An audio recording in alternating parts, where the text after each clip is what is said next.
Ассалаумалейкум, құрметті Атырау әуесқой балықшылары және Атырау тұрғындары. Мынау заң шықты жақында. Заң қатаң бір сондай бір. Сол турасында бір айтқым келіп отыр. Президентіміз Қасым-Жомарт Тоқаевтың аквакультура водоемдары бойынша жаңа заң шығарды. Яғни балық аулау жөнінде налог төлейсің деген сияқты. Енді осы жөнінде бір айтып өтейін. Мынау ОТРХ дейтін бар. ОТРХ деген бұл көлдік бағытта балық аулау. Ол үшін арнайы бір жолдама алуың керек болады. Бұл енді тамыздан бастап жаңағы күшіне енеді. Одан бөлек ЦРХ дейтін бар. Ол водоем.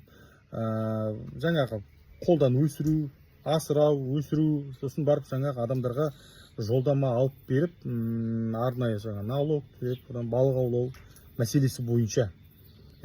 Енді осының екеуі де сіздер ойлап қараңыздар, мынау қазір халық дейтін дүрлігіп жатыр, Атырау халқы. Екеуінің де бізге қатысы жоқ. Бізде бар, ЦРХ дейтін бар. ЦРХ деген ол мына водоем.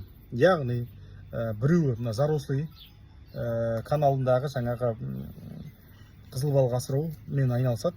Атырау жаңағы балық бекіре өсіру зауыты. Екіншісі Caspian Royal Fish бар тағы да. Сосын жаңағы Еркін қала бар, манағы тоже бекіре өсіру зауыты.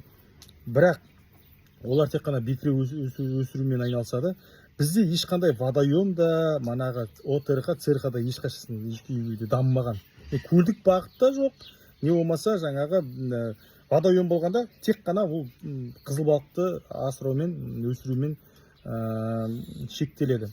Сол себепті бұл бізге ешқандай да қатысы жоқ. Жайық өзеніне, Қиғаш өзеніне біздің жаңағы осы жолдама алып, тамыз айында ойбай бүйтіп дейтін жігіттер жіберіп жатыр. Аудиозапистерін естіп жатыр, тіпті бар ғой, ойбай болмайды екен жайық өзеніне, оған ақша төлейміз енді. Жоқ, төлемейсіңдер. Ешқандай да ешкім ештеңе төлемейді. Спокойно, смело аулай бересіздер. Қиғаш өзенінен және жайық өзенінен. Сол себепті дүрлікпеңдер жігіттер.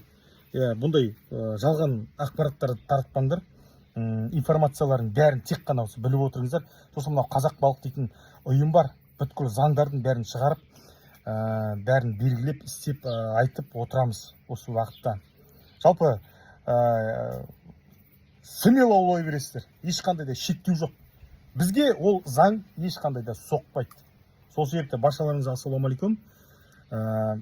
Қармақтарыңыз, қанжығаларыңыз майлай берсін. Мынау Қазақ балық дейтін бар. Соған тіркеліп қойыңыздаршы. Өтініш сіздерден. Көптеген осындай заңдарды айтып отыратын боламыз.